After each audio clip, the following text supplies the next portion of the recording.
Bonjour ou bonsoir, selon l'heure à laquelle vous écoutez ce podcast. Je suis Estelle Djengue, pasteur de l'église Jésus-Christ, roi des nations. Dans le livre de Jean 10 au verset 11, il est écrit « Je », en parlant de Jésus, « suis le bon berger. Je suis le bon berger. Le bon berger donne sa vie pour ses brebis. » Vous savez, le cœur de Dieu saigne en voyant ses enfants s'égarer. Lorsqu'il vous prépare donc à entrer dans votre destinée, le parcours vers la royauté a pour but de façonner en vous ce cœur, le cœur d'un berger qui est prêt à donner sa vie pour les brebis de Dieu. Je vous invite à écouter le message dans son intégralité et à le partager pour faire du bien à une autre personne autour de vous. Jésus-Christ vous aime énormément. Vous êtes bénis.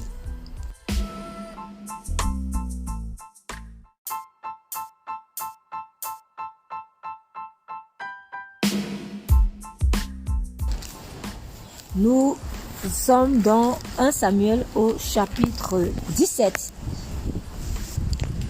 Dans le livre de 1 Samuel. Au chapitre 17. Je vais lire certaines parties, mais le message va essentiellement porter dessus. Donc nous savons, c'est la guerre contre les Philistins et le fameux combat entre David et Goliath.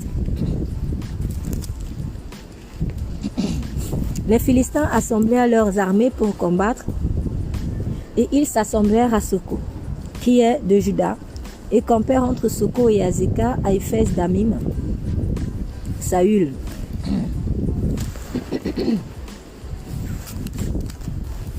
aussi et les hommes d'Israël s'assemblèrent et campèrent dans la vallée du Chêne. Ils se rangèrent en bataille contre les Philistins. Or, les Philistins étaient sur la montagne d'un côté et les Israélites sur la montagne de l'autre côté, et la vallée était entre eux. Alors, sorti du camp des Philistins, un homme qui se présenta entre les deux armées et qui s'appelait Goliath. Il était de Gath, il avait 6 coudées et une palme de haut. Il avait un casque d'airain sur la tête et il était revêtu d'une cuirasse à écailles, et cette cuirasse pesait 100 000 cycles d'airain, donc à environ 60 kilos. Environ 60 kilos et 6 coudées, nous sommes à 3 mètres. Voilà. Donc c'était vraiment un homme, je sais pas, imaginez un peu. Bon, je sais pas quel est le plus grand basketteur actuel. Voilà, donc je pense en tout cas c'est un truc comme 2 mètres. Voilà. Imaginez maintenant 3 mètres. Imaginez maintenant 3 mètres. J'ai entendu en fait des témoignages de personnes qui disaient avoir eu des visions d'anges et ils donnaient à peu près cette taille-là. Moi-même, pour avoir vu des visions d'anges, je ne donne pas moins de 3 mètres.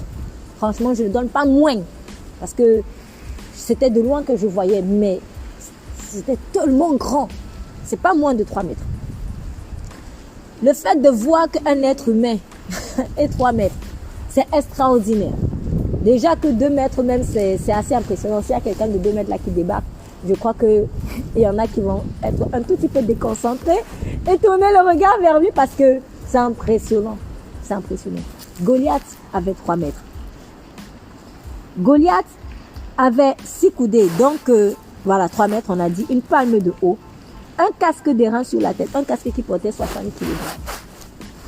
Bon, c'est comme si... Franchement, parfois je me dis ça, mais je me dis waouh. Donc, il pouvait porter beaucoup de personnes. Si ça avait une personne carrément comme casque.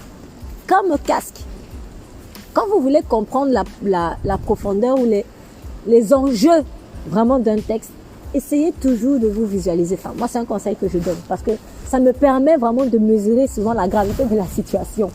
Donc, on te dit que quelqu'un qui a sur sa tête un casque qui a le poids de beaucoup d'êtres humains. Franchement, 60 kg.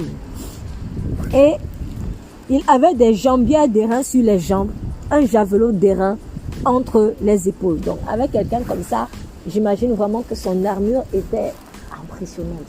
Son armure était vraiment impressionnante. Le bois de sa lance était comme l'ensouple d'un tisserand. Alors, à vrai dire, je n'ai pas une bonne visibilité de l'ensouple du tisserand, mais de ce que j'ai déjà vu comme machine de tisserand, c'est quand même des choses balèzes. C'est lourd, ça pèse en fait. Ça pèse vraiment. Et on dit que le bois donc de sa lance, c'était comme ça. Imaginez une sorte de grosse machine à coudre, mais qui est posée sur... enfin, les machines à coudre sont souvent posées sur des sortes de petites tablettes auxquelles elles sont souvent accrochées. Donc, imagine tout ça, tout l'ensemble, et la machine à coudre, et ce sur quoi c'est posé. Et c'était ça, le bois de sa lance seulement. On ne parle même pas de la lance en tout, seulement le bois de la lance. Et la pointe de sa lance pesait 600 cycles, 7 kilos. Imaginez, le bout là. Donc, quand nous, on va lutter avec des lances, qui sont des petites choses comme ça, lui, le bois de sa lance, c'était 7 kilos parce qu'il fallait des armes qui soient adaptées à ses proportions physiques. 7 kilos. C'était seulement la pointe de la lance de David. Un javelot d'airain entre les épaules, il portait un bouclier et marchait devant lui. Donc il s'est présenté, il a crié aux troupes d'Israël. Il dit, pourquoi sortez-vous? Pourquoi sortez-vous pour vous ranger en bataille? Ne suis-je pas le Philistin et vous, n'êtes-vous pas les serviteurs de Saül? Choisissez-vous un homme et qu'il descende contre moi.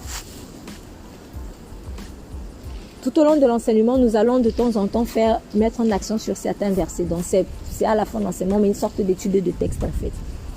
Il y a quelque chose qui m'a intrigué dans le verset 8. Il dit, n'êtes-vous pas serviteur de Saül? Moi, je me suis dit, pourquoi n'a-t-il pas dit, n'êtes-vous pas serviteur de Dieu? Quand Satan vient t'attaquer, quand le diable vient t'attaquer, sache une chose. Il sait, peut-être même mieux que toi, la puissance de Dieu. Il sait, peut-être même mieux que toi, la puissance de Dieu. Mais il fait semblant. Il ne veut pas prononcer son nom. Dans le monde des ténèbres, on ne prononce pas Jésus. On ne prononce pas Jésus. Tu vas voir les gens qui vont voir des marabouts là pour attaquer les enfants de Dieu là. Il sait très bien qu'il y a certaines catégories de personnes qui ne veulent pas toucher. Donc il va dire non, celui-ci, je ne veux pas parce qu'il a une protection surnaturelle, son Dieu. Mais il ne peut pas dire Jésus. Il ne peut pas. Parce que rien qu'en prononçant Jésus, ça peut le brûler. Il ne peut pas. On ne prononce pas Jésus là-bas. Je ne sais pas si vous avez déjà vu le film Le Roi Lion. Quand je l'avais vu, ça m'avait amusé en fait. Parce que ça m'a rappelé quelque chose. Si vous voyez la scène du lion illégitime, il s'appelait Oscar. Le roi illégitime, le roi lion illégitime. À un moment donné, l'une des hyènes, quand il avait volé le royaume et tout, et que voilà, le pays était devenu désolé, l'une des hyènes, je pense que c'était l'une des hyènes, ou peut-être c'était l'une des hyènes, peut-être c'était l'un des lions, mais je pense que c'était l'une des hyènes. Bon, mes souvenirs ne sont pas bons, mais peu importe la personne qui a dit cela. En parlant avec le fameux roi illégitime, elle a dit, mais Mufasa qui était le père du petit Simba, et que le fameux Oscar avait tué. Et du coup, quand elle a dit Mufasa, il s'est mis en colère. Ne prononce plus jamais ce nom ici. Quand il a dit ça, j'ai entendu comme si le Saint-Esprit me disait, c'est exactement comme ça que ça se passe dans les ténèbres, ma fille. Le diable, on a horreur, tu ne peux pas prononcer Jésus. Et je l'atteste parce que je suis tombée sur des témoignages en fait de personnes qui avaient eu, après c'est vraiment pas évident, mais qui ont eu des visitations du paradis et de l'enfer aussi. Et qui ont vu des scènes. D'autres parfois c'était le Seigneur qui leur montrait souvent certaines scènes dans des songes ou autre chose. Et j'ai vu en fait dans des témoignages des scènes comme ça où on menaçait, c'est-à-dire les démons, les esprits méchants étaient menacés par leur domination, leur chef hiérarchique, si on peut dire ça comme ça, parce qu'ils prononçaient des noms qu'ils ne fallait pas prononcer. On ne dit pas ça ici, Mais ce n'était même pas précisément les esprits mauvais, c'était des êtres humains, mais qui étaient agents de ténèbres. Parce que les esprits mauvais en eux-mêmes, ils ne vont pas le prononcer, mais il me semble c'était des agents de ténèbres humains, donc des personnes comme vous et moi, mais qui travaillent en fait pour le diable. Et qui ont été peut-être confrontés à des personnes en Christ. Oui, mais j'ai vu quelqu'un, il parle de Jésus. Quand il a dit Jésus, moi, ça m'a chassé. Ne prononce plus ce nom ici. Pourquoi? Mais la bonne nouvelle, c'est que c'est comme ça aussi que beaucoup de sorciers ont commencé à se poser des questions. Parce qu'on ne leur dit pas toujours la vérité. On leur fait croire qu'ils ont la toute-puissance et tout. Et quand ils confrontent en fait la puissance de Christ, ils se rendent compte que c'est plus fort qu'eux.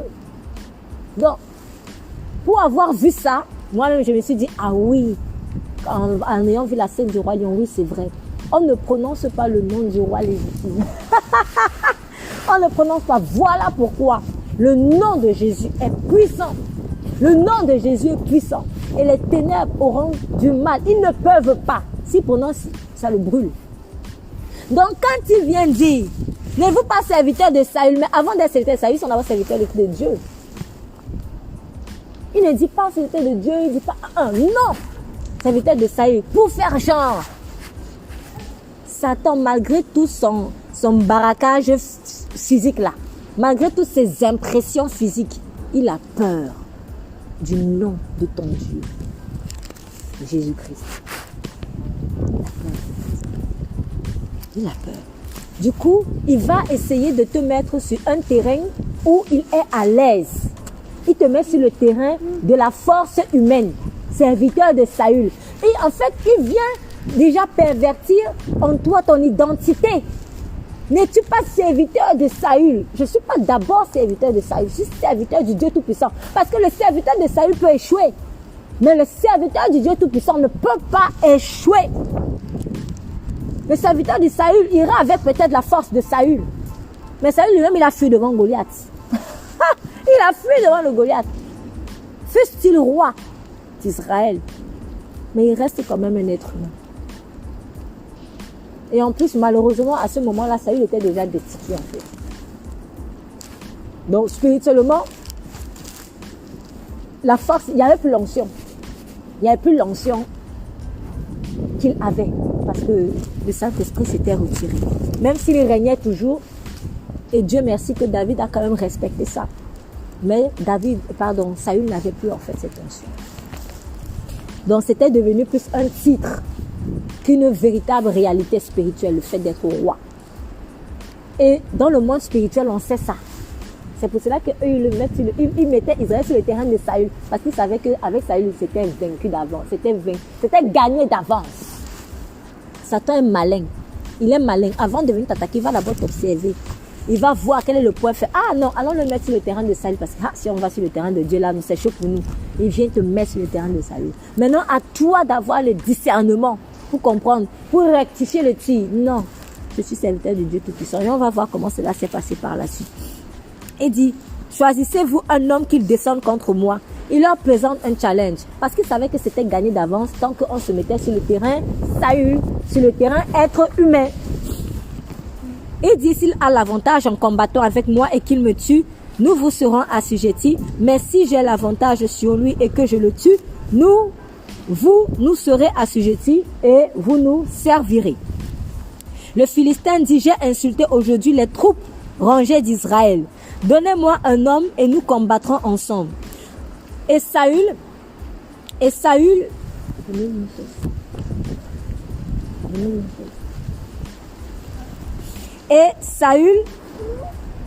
tous les Israélites, ayant entendu ces paroles du Philistin, furent effrayés et eurent une fort grande peur. Alors, quand j'ai lu le passage, vraiment, avant de dire ce que j'ai à dire, j'ai vraiment fouillé, j'ai essayé de chercher, est-ce qu'il a prononcé Dieu quelque part, mais vraiment, non, il fait pas. Donc, de bout en blanc, Goliath a vraiment évité. Il a vraiment évité. Donc, il présente la fausse identité. Vous êtes serviteur de Saül. Ce qui n'était pas techniquement faux. Mais c'était fait exprès en fait. Le but c'était qu'ils oublient qu'ils sont, avant d'être serviteurs de Saül, serviteurs de Dieu. Parce que tu es serviteur de Saül parce que tu es d'abord serviteur de Dieu. C'est Dieu qui va te mettre au service de quelqu'un. C'est Dieu qui a mis David au service de Saül et qui a mis tous les serviteurs de Saül au service de Saül. C'est lui qui lui a donné la royauté. Donc c'est par lui qu'il faut commencer. Si tu sers quelqu'un, c'est parce que tu sers Dieu d'abord. Mais Goliath s'est arrangé bien sûr à ne pas prononcer ça. Goliath, ce n'était pas, excusez-moi l'expression, je vais me la permettre, ce n'était pas un bébête. Parce que j'ai constaté certaines personnes quand ils étudient les textes, ils ont l'impression que Goliath c'était juste un bébête. Ce n'était pas un bébête. En fait, tout était calculé. Tout était calculé. Il savait très bien ce qu'il faisait. Il savait que le combat devait d'abord être gagné dans l'esprit. Ne prenez jamais un agent des ténèbres pour un bébête. Il paraît fou. Ils paraissent fous, stupides et tout. Ils font comme s'ils ne comprennent rien, mais ils savent très bien ce qu'ils font. En fait, ils veulent passer fous.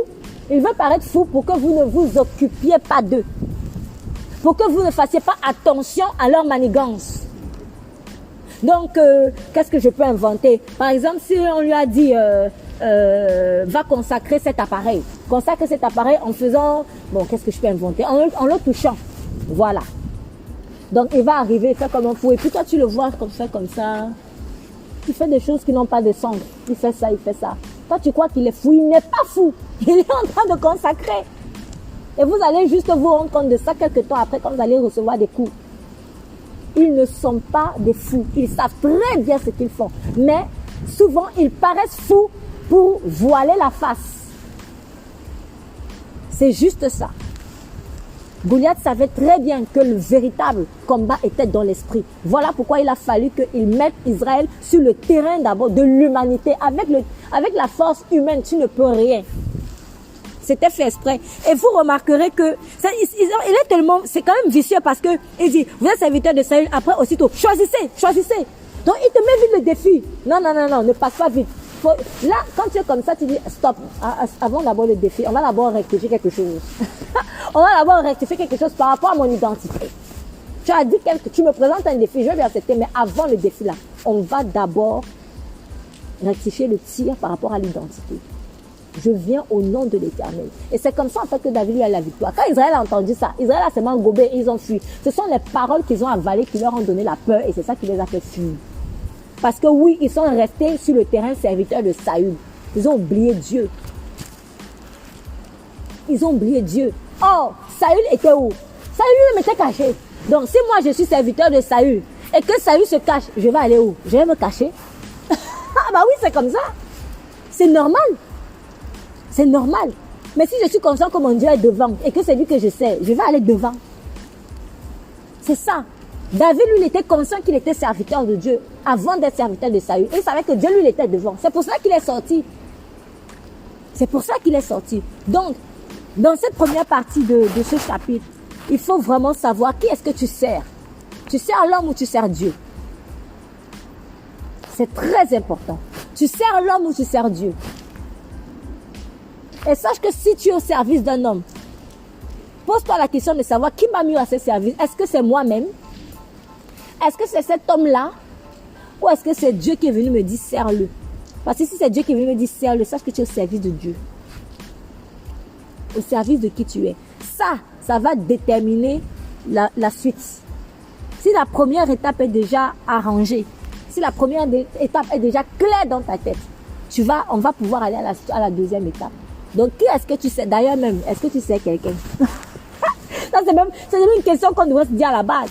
Est-ce que tu sais quelqu'un? Et là, vraiment, je dis parce que je sais que beaucoup de personnes, en écoutant ce message, ils sont peut-être seulement en train d'être couchés sur leur lit. Ou d'être couchés sur leur vie, en fait. Est-ce que je sais même en fait, je fais quoi de ma vie? Bon, Israël avait peut-être peur, mais au moins, il servait quelqu'un.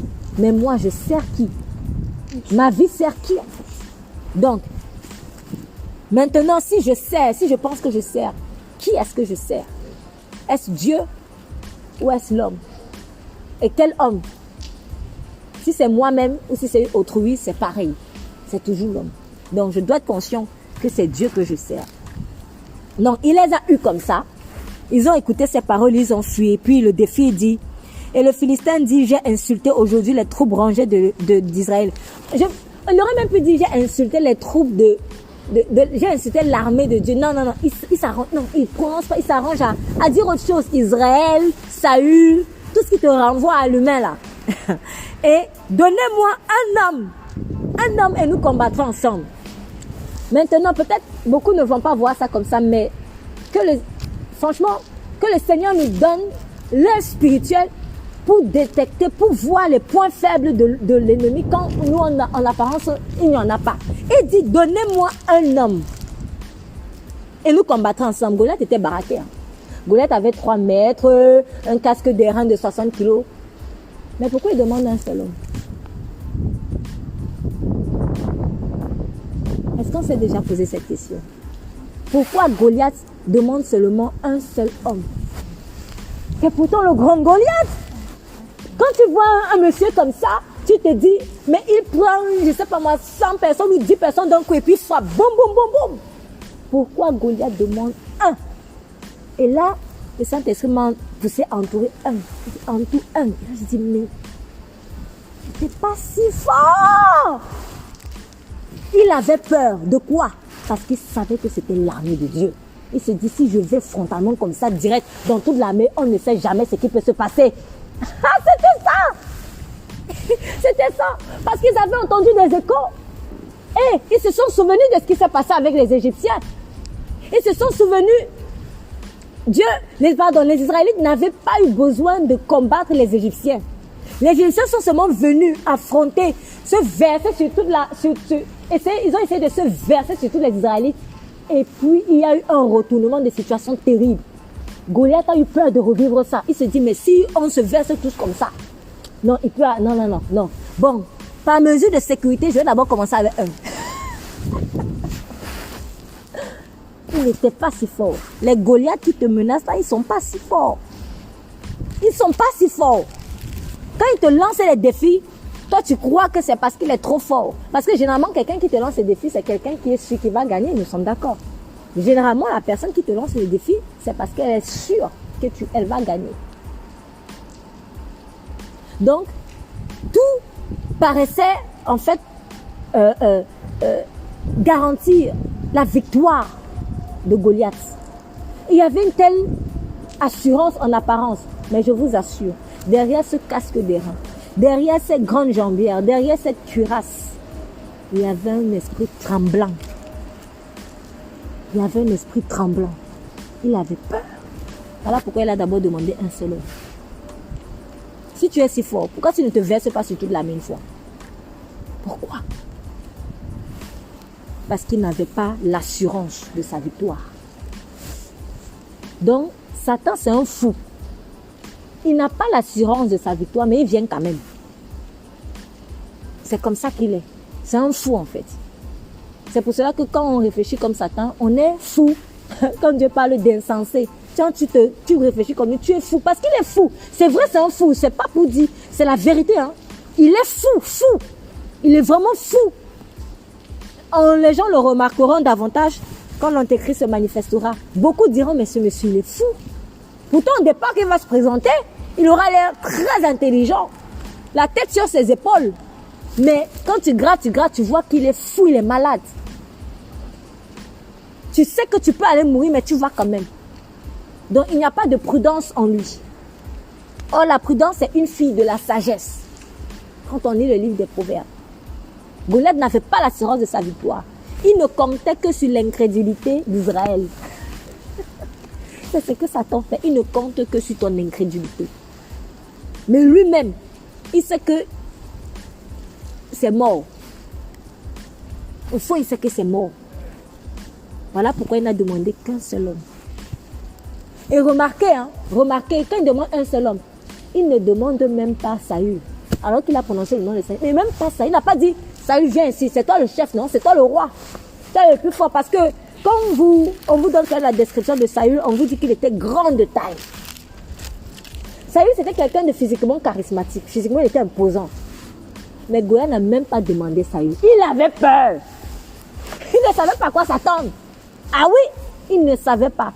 Ce que le Saint-Esprit nous révèle à quel point, franchement, ceux qui te lèvent contre toi sont peureux. Que le Saint-Esprit vraiment te révèle à quel point ils sont peureux. Ils ne sont pas si sûrs de leur victoire. Ils ont peur de toi. Ils ont peur de toi parce qu'ils savent que tu es enfant de Jésus-Christ. Ils le savent. Ensuite, on nous dit, et nous combattrons ensemble. Et Saül et tous les Israélites ayant entendu ces paroles, ils furent effrayés.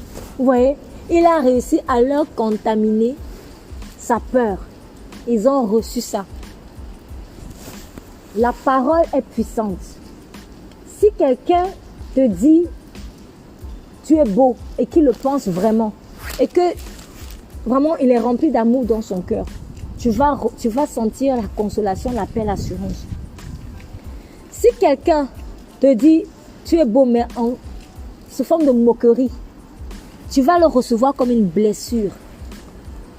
Parce que ce qui fait la puissance de tu es beau, c'est le cœur en fait, avec lequel je le dis. Même quand tu donnes l'argent à un mendiant, ou quand tu donnes l'argent à quelqu'un qui est démuni, je le dis toujours, c'est le cœur en fait qui va déterminer soit la prospérité, soit la disette. Parce que parfois quelqu'un te donnant quelque chose, s'il te donne quelque chose comme de l'argent, mais dans un esprit de mépris, ah bon, c'est un pauvre. Bon, allez, on va lui donner 100 euros, c'est un pauvre. Il est en train même d'envoyer sur toi encore l'esprit de pauvreté. C'est en train de se renforcer. Mais si quelqu'un vient te donner dans la compassion, dans l'amour, je t'assure, je parle par expérience et vraiment, demandez au Seigneur de vous faire vivre cela. Quand quelqu'un te donne, même si c'est 1 euro, mais qu'il a compassion de toi en fait, tu vas voir que quelques temps après, tu as plein d'argent qui arrive. C'est parce que ce 1 euro là a appelé la prospérité. C'est pour dire quoi? C'est pour dire que le cœur avec lequel je fais les choses envoie soit la pauvreté, soit la prospérité. C'est la vérité, je vous dis.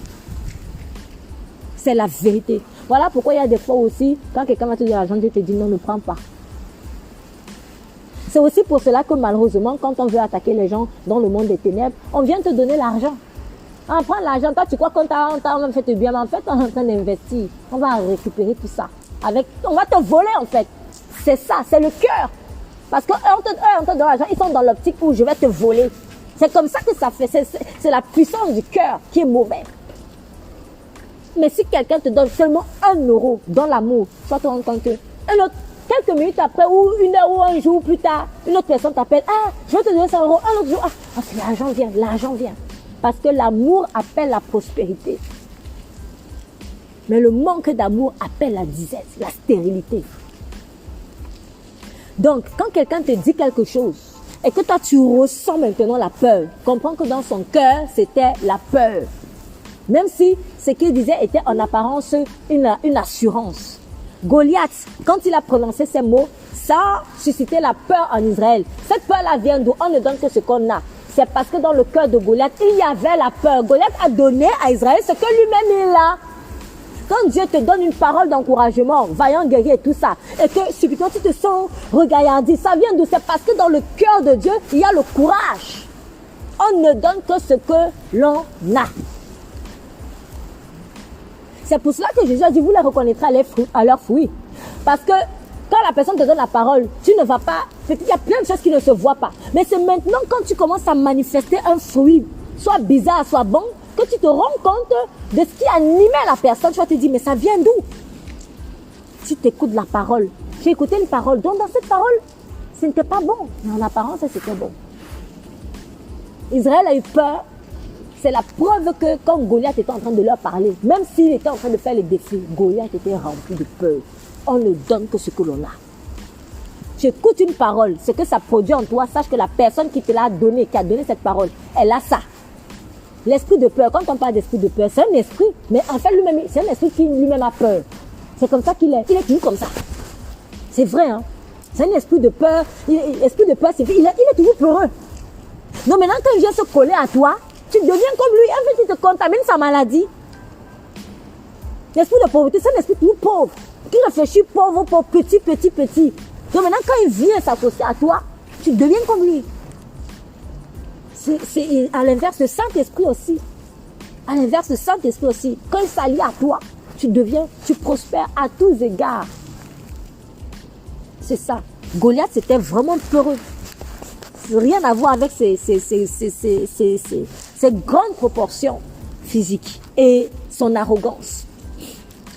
Donc, il fut effrayé et eut une fort grande peur. Or, David était fils de cet homme Ephratien de Bethléem, nommé Isaïe, qui avait 8 fils, et cet homme, au temps de Saül, était avancé en âge. Les 3 plus grands fils d'Isaïe s'en étaient allés et avaient suivi Saül à la guerre. Et ces 3 fils qui étaient allés à la guerre s'appelaient Eliab pour l'aîné, le second Abinadab et le troisième Shama. Et David était le plus jeune. Et les 3 plus grands suivaient Saül. Et David allait et revenait d'auprès de Saül pour perdre les brebis de son père. Parce que vous savez, David était au service de Saül à l'époque. Parce qu'il jouait la musique, il faisait de la musique. Pour apaiser Saül. Donc, on nous dit que de temps en temps, il était avec Saül. Parce que Saül avait demandé à Isaïe, le père de David, de laisser David pour qu'il lui reste au palais. Parce qu'il a besoin de lui. Mais David, ce que David faisait, c'est qu'il faisait des allers et retours entre sa maison et la maison de Saül. Et le Philistin s'approchait matin et soir. La pression. La pression. Quand quelqu'un n'a pas la force, il est tout le temps en train de te mettre la pression. C'est comme ça que Satan agit. Il agit dans la pression. Donne-moi. Fais. Meurs. À force d'entendre meurs. Tu te dis, il faut que je me suicide. Et après, c'est comme ça. C'est comme ça. La pression, c'est souvent l'arme des faibles. La pression, c'est l'arme des faibles.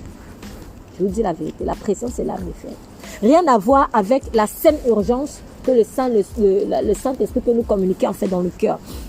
Il venait matin et soir pour les intimider. Matin et soir. Et pendant 40 jours, mine de rien, il avait quand même réussi à paralyser Israël. Parce que depuis 40 jours, vous êtes là comme ça. Matin et soir, quelqu'un vient vous menacer. Mais ça encore, ça m'a intrigué. Je me suis dit depuis 40 jours, mais c'est long ça. Pourquoi attendre 40 jours, Goliath? Mais si tu es fort, viens combattre directement. Les 40 jours là m'ont intrigué. Je vous dis, Goliath avait peur. Il ne voulait pas s'avancer comme ça. Il voulait faire sortir Israël de son territoire.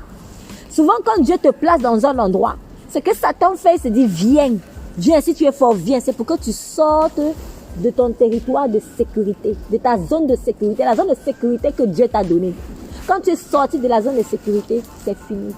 Maintenant, le lion peut te manger. Quand tu es sorti du troupeau, le lion peut te manger. Quand tu es sorti de la bergerie de Christ, le lion peut te manger. 40 jours, matin et soir, s'il était si fort, pourquoi il n'est pas venu directement? Il ne pouvait pas s'attaquer à l'armée comme ça. Il le savait. Et Isaïe dit à David, son fils, prends donc pour tes frères.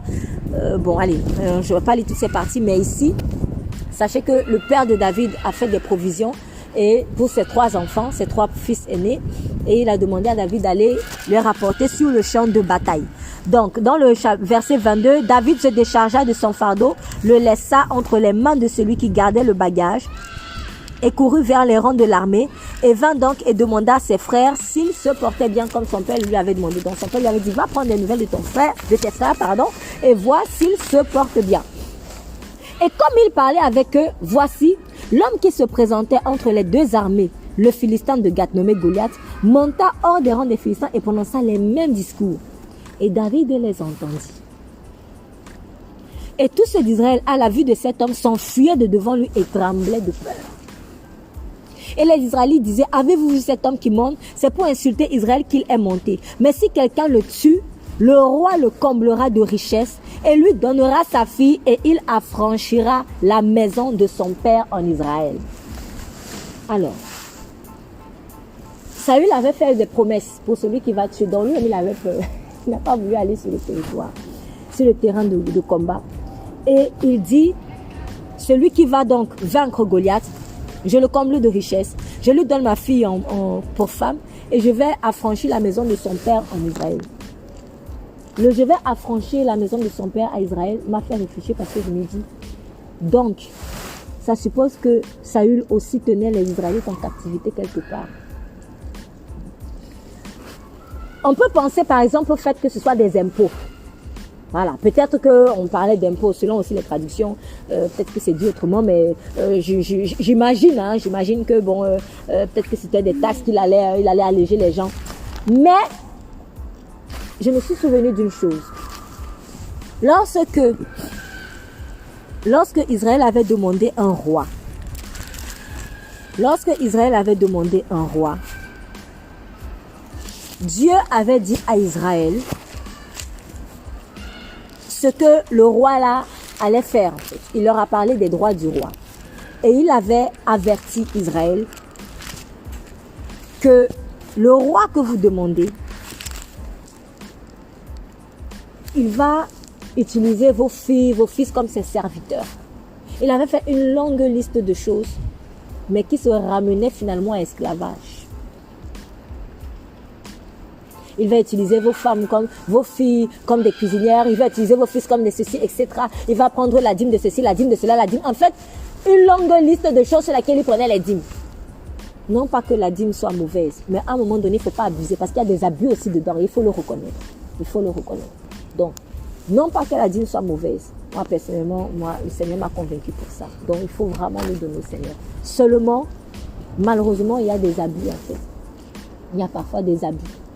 Donc, c'est pas abus de dîme, mais ce que je crois, c'est que Saül, à un moment donné, il extorquait en fait quand même l'argent chez les gens. Voilà, un peu de ceci, un peu de cela. Et du coup, les gens étaient sous la pression. Et Dieu avait prévenu Israël que ça sera comme ça. Et ils ont dit non, on va quand même accepter. On va quand même accepter le roi. Et puis il a donné le roi. Donc, quand je vois que Saül maintenant promet qu'il va affranchir, donc il va libérer. Donc c'est comme si Saül, tu es conscient que tu prends quand même les gens en captivité. Et cela ne m'étonne pas. Cela ne m'étonne pas. Pourquoi? Parce que Saül s'était approprié Israël. Lorsque par exemple, il y a eu le combat avec les Philistins, où le Seigneur a utilisé Jonathan pour libérer Israël, nous sommes dans 1 Samuel chapitre 14. Saül n'était pas là. Dieu a utilisé Jonathan et le serviteur de Jonathan incognito. Et c'est seulement quand maintenant les Philistins ont commencé à être vaincus que les autres Israélites ont été au courant de cela. Ils se sont dit, ils en ont profité. Et ils sont donc venus donner les coups de grâce. Saül donc est arrivé comme en retard. Saül du coup ne pouvait pas s'attribuer la gloire de la victoire. Puisqu'il n'était pas là. Et que les Philistins ont quand même été vaincus. Mais maintenant, écoutez un de ses propos. Il dit, verset 23, 1 Samuel chapitre 14. En ce jour-là, l'Éternel délivra Israël et la bataille s'étendit jusqu'au-delà de Beth-Aven. Saül n'était pas encore là, il n'était pas encore entré en scène. Verset 24. En ce jour-là, les Israélites furent harassés, donc ils étaient très fatigués parce qu'ils avaient déjà longtemps combattu. Or, Saül avait fait faire au peuple ce serment en disant donc, quand il a su qu'il y a eu un mouvement, là il a dit, il y a quelque chose. Et puis il est entré en scène. Et il fait faire ce serment au peuple. Il dit, maudit soit l'homme qui prendra de la nourriture jusqu'au soir, jusqu'à ce que, écoutez bien, je me sois vengé de mes ennemis. Il s'est approprié ce combat. Je me suis vengé. Salut, tu n'étais même pas là. Tu n'étais même pas là. Et les Philistins, c'est d'abord les ennemis de Dieu. Maudit soit celui qui va manger quelque chose, qui va mettre quelque chose sous la bouche jusqu'à ce que je me sois vengé de ses ennemis. Et en fait, quand vous lisez toute la suite, on vous dit que le peuple était tellement fatigué. Il avait fait un mauvais serment. Parce que comme les gens ont eu peur, ils n'ont du coup pas mangé. Ils étaient toujours en train de combattre. Jonathan, lui, n'était pas au courant du serment de son père. Donc Jonathan arrivait en forêt avec le peuple. Jonathan avait du miel au sol. Jonathan a pris le miel parce qu'il était fatigué. Et il est écrit, quand il mangea du miel, ses yeux s'éclaircirent. Il a retrouvé les forces. Et le peuple a dit, non, ton père a dit qu'on ne mange pas et tout. Et Jonathan répond en disant, mon père a troublé le pays. Voyez donc comme mes yeux se sont éclaircis pour avoir goûté un peu de ce miel. Certes, si le peuple avait aujourd'hui mangé de la dépouille de ses ennemis qu'il a trouvés, combien la défaite des Philistins n'aurait-elle pas été plus grande? Il est en train de dire que si vous aviez mangé ce que vous avez trouvé dans le camp des Philistins que vous avez combattu, vous auriez eu des forces et on aurait tué plus de Philistins que ça. Donc il dit, mon père a troublé. En fait, mon père a fait une erreur. Il a fait une erreur. Saül s'était approprié en fait la victoire. Quand tu t'appropries un combat, quand tu dis c'est mon combat, tu ne seras pas sage. Tu n'auras pas la sagesse parce que tu vas le faire seul. Le Saint-Esprit ne sera pas là. Puis si c'est pour toi, ok, débrouille-toi. Et tu vas prendre des décisions bizarres. Donc en faisant ce serment, Saül était en train de fatiguer le peuple. Imaginez un soldat qui ne mange pas. C'est bizarre. Tu ne manges pas. Il n'y a pas de force. Et ça entraînait plutôt un péché. Parce que le peuple a voulu respecter le serment. Mais qu'est-ce qui s'est passé? Verset 31, toujours dans 1 Samuel chapitre 14. Ils bâtirent donc en ce jour-là les Philistins depuis Micmac. Donc quand Jonathan a terminé de parler, on vous dit, les Israélites bâtirent en ce jour les Philistins depuis Micmac jusqu'à Ajalon.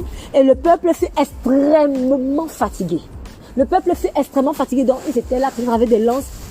Et pendant que le sommet est en train de faire gros. J'ai fait un peu pour les enfants. Tout là, tu combats et le sommet est en train de gronder. Et le peuple se jeta sur le butin. Et il prit des brebis et des bœufs et des veaux. Il les égorgeait sur la terre. Et le peuple les mangeait avec le sang. Le peuple a eu tellement faim qu'à un moment donné, ils n'ont pas pu supporter. Ils se sont arrêtés, ils ont pris les bœufs, ils ont égorgé, ils ont commencé à manger la chair avec le sang. Or, Dieu avait interdit ça. C'était une loi en Israël. Tu ne mangeras pas la bête avec son sang. Ils auraient dû manger comme Jonathan. Moi, quand j'ai vu ça, je me suis dit, quand ils étaient arrivés en forêt, ils ont trouvé du miel partout. Je pense que c'était le Saint-Esprit qui les avait conduits là-bas pour qu'ils se restaurent. Heureusement que Jonathan n'avait pas entendu ça. La foi vient de ce qu'on entend vient de la parole de Dieu. Ce que tu entends, ça va te pourrir la vie, comme ça peut te sauver. Jonathan était épargné de ça. Lui, il a mangé et il a retrouvé des forces. Le peuple qui avait écouté le mauvais serment et accepté le mauvais serment, ils ont combattu dans la fatigue. Mais c'était un joug. Ça, c'était le légalisme. Ça, c'était une loi dans le sens légalisme. Ce n'était pas une loi qui venait du Saint-Esprit. Quand la loi vient du Saint-Esprit, quand une instruction vient du Saint-Esprit, tu as la force pour faire. Quand ça ne vient pas du Saint-Esprit, tu ne pourras pas. Ils n'ont pas pu. Du coup, comme tu ne pourras pas, tu vas donc pécher. Si le Saint-Esprit te dit, moi je te donne le don de célibat, tu vas avoir la force. Si le Saint-Esprit ne t'a pas donné le don de célibat, tu vas forcer.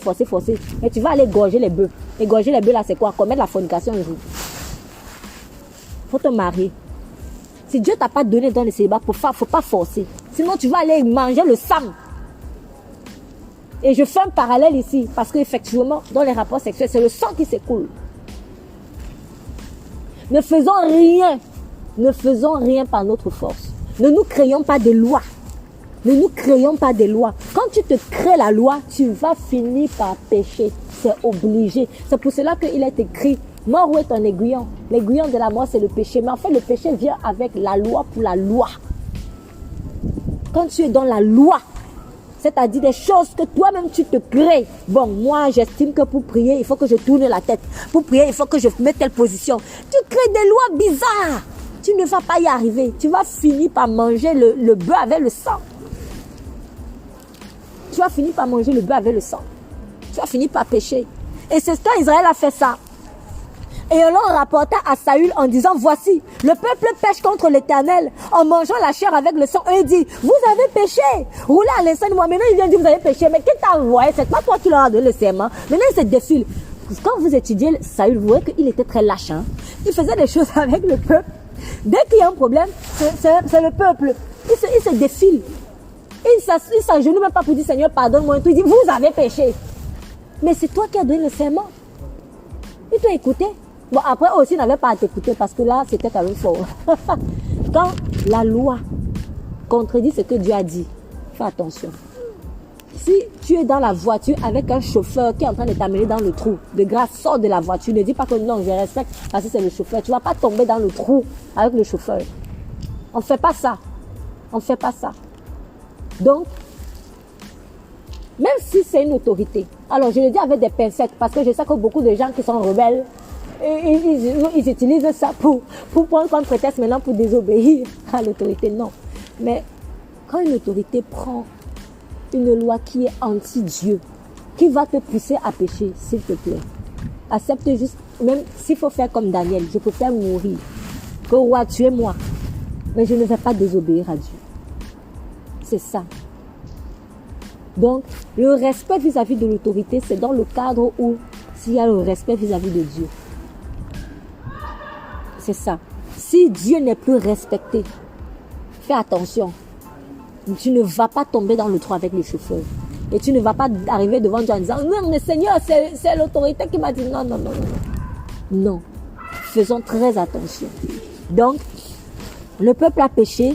Et puis, quand il a roulé la pierre, roulé à l'instant vers moi une grande pierre. En fait, c'est pourquoi il a demandé à rouler la pierre. Parce que quand tu égorges l'animal sur la pierre, le sang s'écoule plus facilement. Donc, il voulait que le sang s'écoule en fait sur les bêtes plus rapidement, en fait, plus rapidement. Donc, voilà. En tout cas, j'ai fait un crochet sur 1 Samuel chapitre 4 pour vous montrer quel était l'état de cœur de Saül, en fait. Saül s'était approprié. Donc, ce sont mes ennemis. Comme ce sont mes ennemis, c'est mon combat. Je crée donc mes lois. C'est comme ça. Quand tu t'appropries un combat, tu vas automatiquement te créer tes lois. Or, quand tu vas te créer tes lois, tu vas pécher. Parce que le péché, lui, il aime quand il y a la loi. La loi pour la loi, là. Et c'est là où le péché trouve sa force. Mais quand tu es conduit par l'esprit, le péché ne trouve plus la force. Quand ta loi devient le Saint-Esprit, le péché ne fait plus la force, n'a plus de force. Quand le Saint-Esprit fait dans ta vie office de loi, il n'y a plus la force pour le péché. Et c'est comme ça que tu vas te retrouver en train de faire de moins en moins d'erreurs. Donc, Saül s'était approprié. Saül s'était approprié. Il s'était approprié Israël. Voilà, il s'était approprié Israël. Et je crois que le diable, sachant ça, a donc, quand Goliath a dit ça, en fait, c'était Satan qui était dit par derrière. Il n'est pas serviteur de Saül. Oh, l'ennemi est mesquin. Il est mesquin. Il connaît tes points faibles. Tu vas montrer une belle apparence aux gens. Et Satan rigole et dit, regarde-moi celui-là. Je sais comment je vais l'avoir. Il savait. Satan savait. Satan savait que Saül s'était approprié Israël. Et que Israël aussi, sans vraiment beaucoup réfléchir, ils se sont laissés faire. Mais quelque part, c'est eux-mêmes qui ont cherché. C'est eux qui ont demandé un roi humain. C'est eux qui ont demandé un roi humain. Ils étaient quelque part en train de récolter ce qu'ils avaient semé. Mais comme Dieu est bon, Dieu envoie toujours le sauveur selon son cœur. Ça va vraiment la grâce de Dieu. Même quand je fais des erreurs, le Seigneur vient encore me sauver quand je crie à lui. Et David donc a entendu ça. Et quand il a entendu, David parla aux gens qui étaient avec lui et leur dit, que fera-t-on à l'homme qui aura tué le Philistin et qui aura ôté l'opprobre de dessus Israël? Car qui est ce Philistin, cet incirconcis, pour insulter les armées du Dieu vivant? Maintenant, David, remet les choses à sa place. Il rappelle, tu es qui? Qui es-tu? Ensuite, il dit, les armées du Dieu vivant.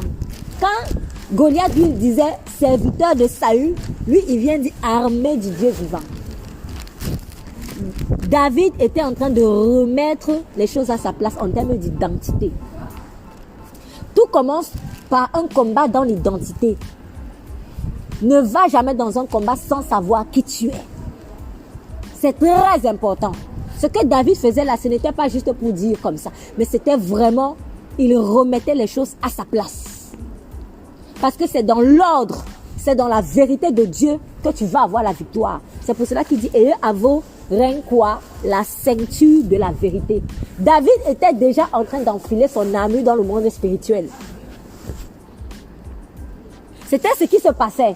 Il enfilait déjà la ceinture de la vérité dans le monde spirituel. Armée du Dieu vivant. Donc je rappelle, nous ne sommes pas n'importe quelle armée. Nous sommes l'armée du Dieu vivant. Et le peuple lui répéta les mêmes paroles et lui dit, c'est là ce qu'on fera à l'homme qui l'aura tué. Et maintenant, voyons, il y a un autre personnage qui vient en scène. Ça m'a un peu amusé et à la fois attristé. Eliab.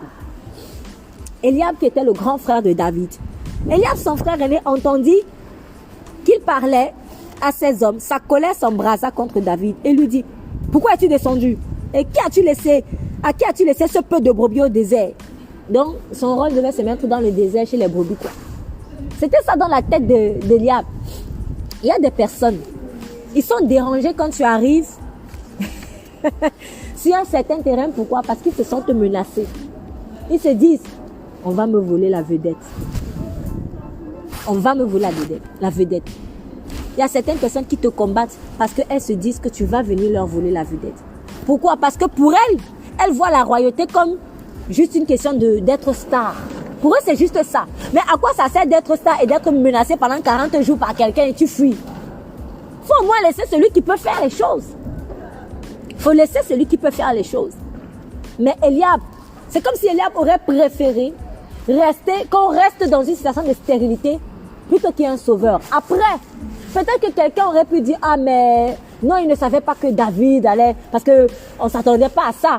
Mais il y a quand même un indice. David n'a-t-il pas été oint devant tous ses frères comme roi d'Israël? Je me suis dit, oh là, Eliab, tu as oublié peut-être. Mais est-ce que ça arrangeait Eliab? Le petit, le dernier, le non considéré, toujours dans les déserts. Le faible, le plus faible, le dernier né de la famille. Peut-être que pour une personne, tu n'es pas le dernier né de la famille, mais tu es quand même le dernier considéré. C'est la même chose. C'est la même chose. En fait, on te fait comprendre que tu es le dernier considéré, mais c'est parce que l'onction royale est là. Eliab savait que David avait l'onction royale. Ça s'est passé devant lui. Donc, du coup, l'argument selon lequel peut-être qu'il ne savait pas ce qui allait arriver, il ne savait pas ce que Dieu avait prévu, je veux le mettre de côté. Moi, je crois que c'était la jalousie. Tout simplement. Et ce n'est pas quelque chose de... C'est quelque chose de courant dans les familles, dans les fratries. La jalousie. Tu es combattu partout. Il y a un ennemi commun. Même dans ta propre famille, on compte combat. On préfère rester paralysé plutôt que Dieu suscite un sauveur parmi vous. Donc toi, tu préfères rester dans le trou plutôt que Dieu utilise ton frère. Quelle méchanceté. Tu te demandes même si Goliath était pire. Tu te demandes si Goliath était pire. Mais en fait, c'était la jalousie. Où as-tu laissé ce peu de brebis? Donc je suis censé rester qu'avec les brebis dans le désert. Inconnu. Personne ne me voit. Peut-être que Eliab est allé suivre Saül parce qu'on vous dit les 3 fils aînés sont allés. Mais c'est marrant parce que quand le Samuel est arrivé pour oindre le roi dans la maison d'Isaïe, ce sont les premiers là qu'on a présentés. Hein. C'est Eliab, c'est Abinadab. Et après chaque fois qu'ils disaient non, on présentait les 3. En fait, c'est comme si dans leur famille, on ne misait que sur eux. Dieu vient maintenant dire non. Pardon. C'est David le dernier que j'ai choisi. On fait comme si on n'entend pas. Retourne chez tes brebis. Malgré que tu as le retourne chez tes brebis. On fait comme si on entend. C'est-à-dire, comme le Seigneur dit, ils ont fermé leur oreille comme l'aspic sourd. Ils font comme s'ils n'entendent pas. Ils font comme s'ils ne voient pas. Ils font comme les 3 singes. Je ne sais pas où c'est du Japon, où c'est de Chine. Je ne sais plus. L'un ferme les yeux, l'autre ferme la bouche, l'autre ferme les oreilles. Ils font comme s'ils n'entendent pas. Tu parles. Ils font comme s'ils n'entendent pas. Dieu manifeste la puissance. Ils font comme s'ils n'entendent pas. Et vous m'étonnez que Dieu ait dit à Samuel, quand Samuel a vu Eliab et qu'il a dit, ah, sûrement le roi d'Israël est ici, Dieu a dit, non, ne te fie pas à sa grande taille, ne te fie pas à son beau visage, je l'ai rejeté. Dieu voit dans les cœurs. Et quand je vois l'attitude d'Eliab vis-à-vis de David, je me dis, ah bah oui, tellement méprisant, tellement arrogant. Peut-être que Eliab s'est dit, bon, en tout cas, il a eu l'onction royale, mais moi je vais aller sur le terrain. Peut-être qu'il espérait être vu par Saül, étant sur le terrain. C'est comme ça que donc Dieu va envoyer un Goliath terrible. Quand Dieu envoie des Goliaths dans vos vies là, c'est parce qu'il sait que... Est-ce que quelqu'un peut m'aider à récupérer ça s'il vous plaît? C'est parce qu'il sait que les Eliab qui te combattent, les gens qui te sont proches là, les Eliab qui te combattent, ils ne pourront pas faire le poids. Je reprends ce que je dis. Quand Dieu envoie des Goliaths dans ta vie, il y en a qui vont essayer de vouloir ravir, en fait, de vouloir te ravir la victoire. Donc, Dieu va s'arranger à envoyer des situations qu'eux-mêmes ne pourront pas résoudre. Ce sera des situations qui seront taillées à ta taille. Permettez-moi de la tautologie. Ça sera, merci beaucoup, ça sera taillé à ta mesure. Il n'y a que toi qui pourras résoudre le problème. Il n'y a que Joseph qui pouvait résoudre le problème de Pharaon. Personne ne pouvait. On appelait les sages, les astrologues, etc.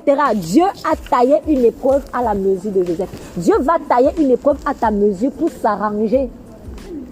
Pour s'assurer que personne ne vienne te ravir la victoire. Parce qu'en te ravissant la victoire, c'est la gloire de Dieu qu'on est en train de ravir. Ne fuis pas. Les Goliaths là, c'est l'occasion de montrer que c'est toi qui as l'onction royale. Eh oui. Donc, les Eliab de ta vie, ils ont seulement, excusez-moi l'expression, la grande bouche. Il n'y a pas la force. Il n'y a pas la force. Finalement, quand j'ai vu Eliab, je me suis dit, mais il y a des ressemblances. Ressemblances avec Goliath. Hein? Physique baraqué, grande de taille, tout ça. C'est les mêmes esprits. Les gens qui comptent sur leur physique, qui comptent sur leur force humaine. Et aussi notre ressemblance, Saül. Je me suis dit, mais c'est les mêmes choses. Les mêmes gens. C'est les mêmes gens. Parfois, tu crois que le profil de Goliath est dehors. Mais en fait, tu as grandi même avec le profil de Goliath chez toi. C'est les mêmes gens. Et Goliath, sachant cela, il sait que dans la jungle, c'est le roi du plus fort. Donc, c'est pour ça qu'il a mis Israël sur le terrain de Saül, parce qu'il dit, oh, je sais qu'on est pareil. Mais maintenant, dans la jungle, là, c'est moi qui le dépasse encore. Voilà pourquoi il n'a pas amené Israël sur le terrain de Dieu. Donc, Eliab était fâché de voir David là, parce qu'il s'est dit, peut-être au fond, on va voir que c'est lui. Qu'est-ce que tu fais ici? Retourne chez les brebis, tu as laissé. Est-ce que quelqu'un d'autre ne peut pas s'occuper des brebis? Et pourtant, David était venu lui faire du bien. Il est venu donner des provisions et prendre de ses nouvelles. Il n'a même pas cherché à savoir. Les Eliab, ce sont des ingrats. Tu leur donnes de l'amour et te donnent toujours de la haine. Parce que ton onction les dérange. Ton manteau les dérange. C'est ça. C'est vrai que ça fait mal quand ce sont des proches. Mais il faut être conscient de ça. Pardonner et marcher dans l'amour. Et continuer d'avancer. Parfois, il y a quelque chose qui devient encore. Ne leur confie pas toujours tout. Ne leur confie même pas certaines choses. Fais très attention. Même si parfois c'est ton frère. Sois sage. Sois sage. Parce que Eliab agira comme Saül contre toi. Et comme Goliath contre toi. Finalement. Après, l'idéal serait que les Eliab se convertissent. Mais, sois quand même sage. Ne confie pas tout. Ne confie pas tout. N'oublions pas que c'est parce que Joseph a exposé ses rêves que ses frères l'ont tué. Dieu merci, il s'en est servi pour l'amener dans ses plans. Mais souvent nous nous mettons dans les problèmes parce que nous parlons trop. Tu as confiance secrète, tu crois que c'est ton frère.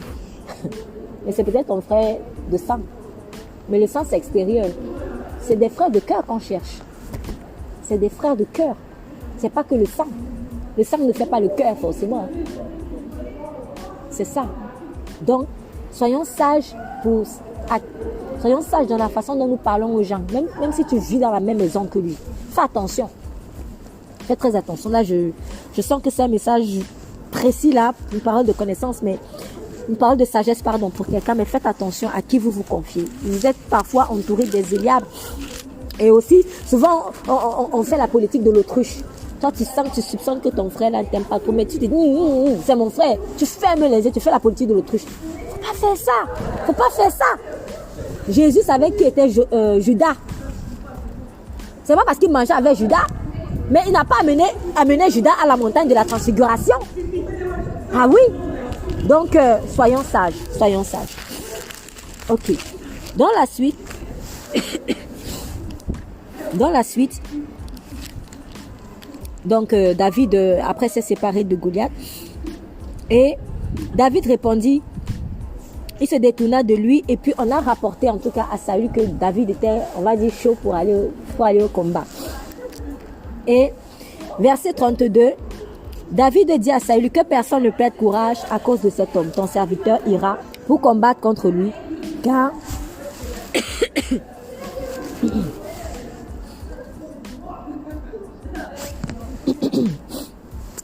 car tu n'es qu'un jeune homme.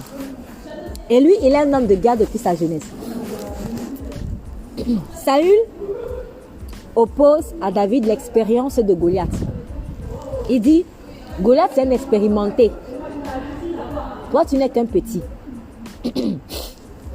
N'est-il pas écrit, ce n'est pas les cheveux blancs qui donnent la sagesse, c'est le Saint-Esprit. Ce ne sont pas les cheveux blancs qui donnent la sagesse, c'est le Saint-Esprit. C'est ce qu'il est écrit dans le livre de Job. Ça, c'est la première vérité. Donc, une contre-vérité par rapport à cela. Non, lui, il a plus d'expérience, il a fait la guerre. Premièrement, sache une chose, c'est écrit noir sur blanc. Ce ne sont pas les cheveux blancs qui donnent la sagesse. C'est le Saint-Esprit. Un petit peut te donner une parole de sagesse, mais un vieillard peut agir comme un sourd. Quand tu as le Saint-Esprit, c'est ça qui fait ta sagesse. Ne te fie pas à quelqu'un seulement par rapport à son expérience. Assure-toi que ce qu'il a dit vient du Saint-Esprit, même s'il a l'expérience. Ça, c'est le premier contre-argument. Deuxième.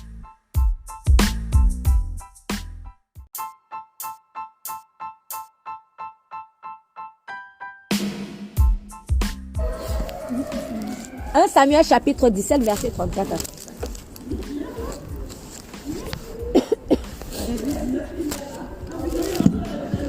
David dit à Saül, ton serviteur, gardez les brebis de son père. Quand un lion ou un ours venait pour en enlever une du troupeau, je courais après lui, je le frappais et j'arrachais la brebis de sa gueule. S'il m'attaquait, je l'attrapais par la gorge, je le frappais et je le tuais. Très bien.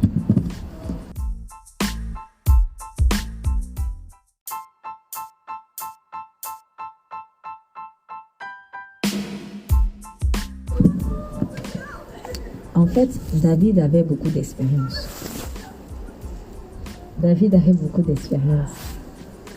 Quand il était dans le désert, il ne chômait pas. Il dit, quand le lion arrivait et prenait dans sa gueule une brebis, je l'arrachais en fait de sa gueule, un ours pareil. Je ne sais pas combien ont déjà lutté avec un lion ours ici. Si ce n'est pas par l'onction de Dieu, je ne sais pas par quoi on peut faire ça. Il était en train d'être entraîné. Il y a des entraînements qui vont être faits dans l'ombre. Dieu t'entraîne dans l'ombre, à l'abri de certains regards, pour que ta formation soit efficace. Parfois, tu crois que tu es dans le désert, tu ne fais rien, tu perds ton temps. Ta vie n'avance pas, alors que tu es en train d'être entraîné. Prenons ça très au sérieux. Je ne serai pas devant vous si je n'ai pas eu des entraînements incognito. Parfois, donc, je n'en parle même pas. Mais pour ceux, en tout cas, avec qui connaissent depuis vous, je vous donne plein de témoignages, en fait. Tu ne peux pas arriver à la royauté s'il n'y a pas eu des entraînements dans l'ombre. Parfois, Dieu va te mettre dans l'ombre. C'est dans l'ombre, en fait, que tes racines sont bâties. Ça ne sert à rien de voir un long arbre, alors que quand tu creuses là, les racines sont minuscules. Et c'était ça que Goliath était. Un baraqué, un géant au pied d'argile, en fait. J'ai même envie de dire au front d'argile. Parce que c'est dans le front que le caillou a été lancé. Et c'est entré. Dans le monde, on nous apprend à vite grandir sans bâtir les fondations. Mais regardez même parfois comment on construit les choses. Quand il y a une inondation, on s'étonne que mais comment est-ce que c'est tombé? Mais c'est parce qu'aujourd'hui, l'entrepreneur est tellement pressé d'avoir son argent. Les fondations sont pas solides. Mais en fait, c'est un esprit du monde, c'est une mentalité. Et plus les choses évoluent, plus le monde évolue, plus vous voyez que ça ne fait que s'accentuer, ça ne s'améliore pas. Hein. On veut tout vite. Dieu ne va pas au rythme du monde. Dieu va à son rythme parce que c'est lui le temps. Laisse-le te bâtir dans l'ombre. Dans l'ombre, on ne te connaît pas. Dans l'ombre, tu n'es qu'avec les bêlements de brebis. Il n'y a que ça. Mais en fait, tu es en face d'un lion qui te prépare à affronter Goliath. Et quand tu as affronté le lion, Goliath, tu le combats sans te salir. Est-ce qu'il a même touché Goliath, David? Il n'a même pas eu à toucher. Pourtant, le lion, il a dû toucher la gueule. Ça a dû être un peu dégueulasse. Plus tu t'entraînes avec les lions et les ours, plus les Goliaths, tu vas les tabasser, les vaincre sans te salir. Sans te salir. Et rapidement, tu apprendras à bien viser. Parce qu'il a su bien viser dans le front. Mais parce qu'il a appris à combattre l'ours et le lion. Il a appris à connaître les points faibles du lion. Parce que le lion vient quand il impressionne. David, dans le combat, a appris où sont les points faibles de quelqu'un qui impressionne.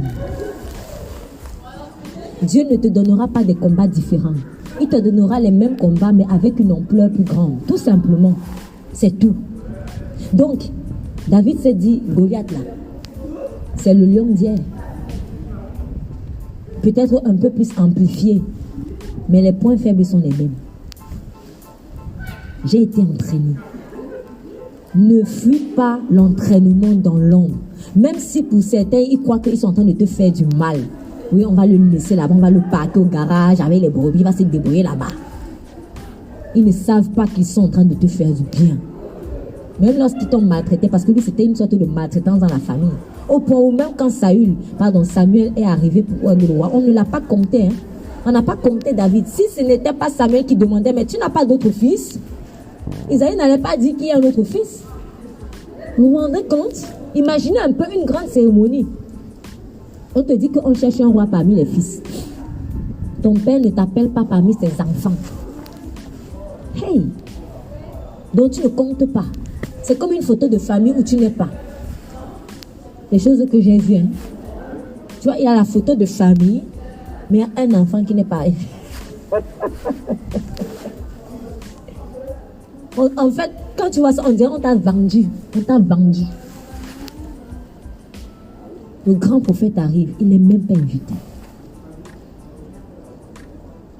Mais comme Samuel était venu pour David, Dieu a retourné la situation. Samuel a dit, nous ne manquons. Parce que Isaïe a dit, non, il est en train de perdre les brebis. Oui, il y a un, c'est le dernier. C'est le dernier.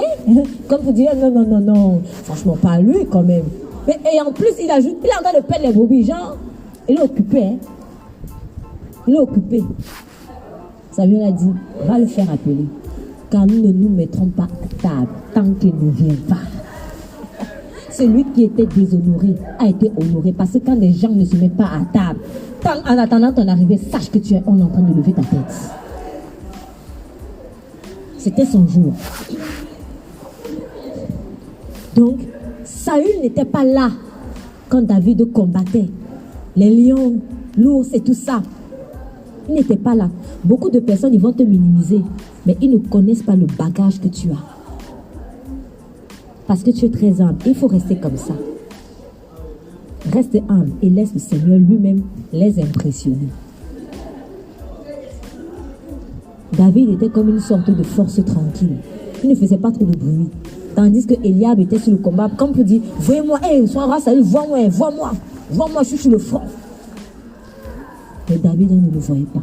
Donc, tous ceux parfois qui te mettent à l'écart, quand tu vois que Dieu permet, laisse faire.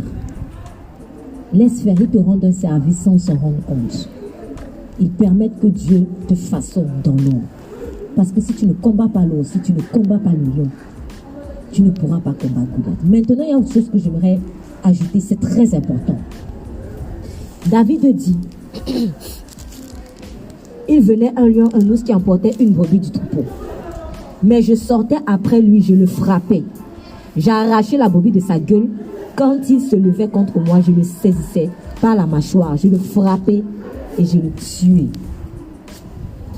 Dieu était en train de préparer David à combattre Goliath d'une part, mais à quelque chose de plus fort. C'est pour ça que, franchement, c'était bien comme il était constamment dans la présence de Dieu. Parce que quand il était dans les déserts, il était seul. Il passait son temps peut-être à louer, garder les brebis, combattre un peu, louer. Il passait beaucoup de temps dans la présence de Dieu. Et ça permettait que Dieu puisse vraiment le préparer sur plein de choses. En tout cas, puisse élargir sa tente. David n'était pas que préparé pour combattre Goliath. David était appelé à être le berger d'Israël. Et comment se comporte un berger? Quand le lion emportait une brebis du troupeau, Je sortais après lui. Je le frappais et j'arrachais la brebis de sa gueule. Un bon berger ne laisse pas la brebis dans la gueule du lion. Dieu te confie des gens. Comment tu t'en occupes?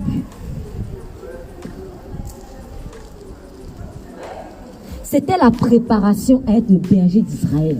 Dieu te confie des gens. Comment je m'en occupe? Il risquait sa vie pour une brebis, un animal. Il risquait sa vie pour quelqu'un. C'était son père, certes. Mais quand même, il y avait le mépris dedans. Puisqu'il a enfin chanté « Quand mon père et ma mère m'abandonnent ». Donc, il y avait du mépris. Les brebis de quelqu'un qui te méprise. Mais dans sa tête, c'était pour Dieu. Il le faisait avec fidélité. Il risquait sa vie pour un animal. Dieu était en train de dire, mais s'il peut risquer sa vie pour l'animal, il peut risquer sa vie pour les brebis. Dieu te confie des gens. Dieu t'a confié des choses. Tu t'en occupes comment? Es-tu prêt à risquer ta vie? Jusqu'où est-ce que tu te dépenses pour les âmes que Dieu amène à toi? C'est ce que j'ai compris en fait. Parce que beaucoup, on va juste voir que c'est Goliath. C'était pas que Goliath. Goliath, c'est une étape là. Tu ne vas pas avoir Goliath toute ta vie.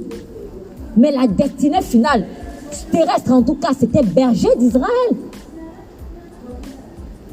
C'était ça. Derrière ce combat, c'était l'âme de berger. Un berger défend ses brebis. Un berger est prêt à mourir pour ses brebis. C'est ce que Jésus a dit. C'est ce que Jésus a dit. Si je suis à l'image de Christ, je dois être prêt à mourir pour les personnes que Dieu m'a confiées. Et je suis très sérieuse là. Jusqu'où je prie pour elle, par exemple. Se lever, aller la voir, appeler, faire, je ne sais pas, mais dépense-toi. Ne laisse pas cette brebis dans la gueule du lion ou de l'ours. L'ours, parfois, en fait, ça me fait penser à des réclamations familiales. Parce que l'ours devient fou quand on lui a pris un petit. Donc, il y a un esprit familial qui se dit, ah, il y a quelqu'un qui est en train de m'échapper. L'ours, il vient. Quand il y a des réclamations familiales sur ces brebis que Dieu t'a confiées, va et combat la brebis, ne fais pas les peureux. Ah, oui, bah, ok, non, oui, c'est non, je suis. Non, bats-toi. Bats-toi, il faut se battre pour les brebis de Dieu. C'est ça un cœur de berger. Il faut qu'on se batte pour les brebis de Dieu. Sinon, tu n'arriveras jamais à la royauté, en fait. Il faut supplier Dieu d'avoir ce cœur. Le cœur de berger, c'était l'un des points importants de mon message, en fait. Ayons le cœur du berger, qui est prêt à mourir pour les brebis. S'il vous plaît, ayons ce cœur. Goliath, c'était qu'un aspect. Mais la destinée finale, c'était berger d'une multitude de brebis de Dieu. Et ce cœur, entraîne-toi avec les brebis animales. Et donc, il avait de l'expérience. Il avait plus que de l'expérience.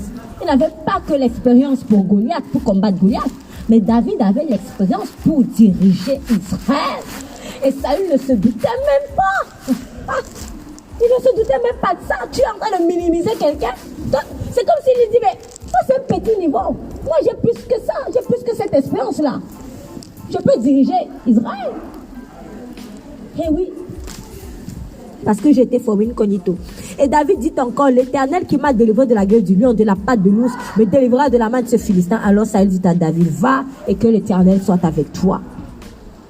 Et Saül fit revêtir David de ses vêtements, lui mit un casque d'airain sur la tête. Je pense qu'il fallait que je prenne le micro. Et il mit un casque d'airain sur la tête et le revêtit d'une cuirasse. Puis David ceignit l'épée de Saül sur ses vêtements et se mit à marcher, car jamais il ne s'y était essayé. Et David dit à Saül, je ne saurais marcher avec ces armes, car je n'y suis pas accoutumé. Et David les ôta de dessus lui. Il a pris l'armure de Saül, mais il ne pouvait pas marcher avec l'armure de Saül. Ce plat-là, c'était pour David. Et Dieu ne voulait pas partager sa gloire. C'est pour cela que j'ai pris d'abord le temps de vous expliquer l'état de cœur de Saül, vous expliquer que, en fait, Saül voulait quand Saül, il s'était approprié Israël, et Dieu savait ça. Donc, pour s'arranger à ce que personne ne vienne voler sa gloire. Dieu a dit non, mon fils. Je ne veux même pas un iota, une aiguille de Saül. Je ne veux même pas une aiguille. Pour que Saül n'avait pas dit, c'est grâce à mon aiguille que David a réussi. Parce que Saül en aurait été capable. Tu vas voir que Dieu va te donner peut-être très peu de moyens pour une situation qui paraît compliquée. Peut-être que Dieu va te priver de certaines aides. De certaines aides, tu comptais sur un tel, tu comptais sur un tel, tu comptais sur un tel. Dieu va retirer ça. Pourquoi? Parce que ce plat-là, c'est pour toi. Et qu'il veut à lui seul la gloire. Parfois même, ce n'est pas des gens au prototype de Saül. Hein. C'est des gens bien. C'est des gens vraiment bien en fait. Mais Dieu va quand même retirer l'aide. Parce que Dieu veut que tu apprennes. Que tu portes toi-même ton manteau. C'est ton manteau. Ce n'est pas le manteau de quelqu'un d'autre. C'est ton manteau. C'est ton combat.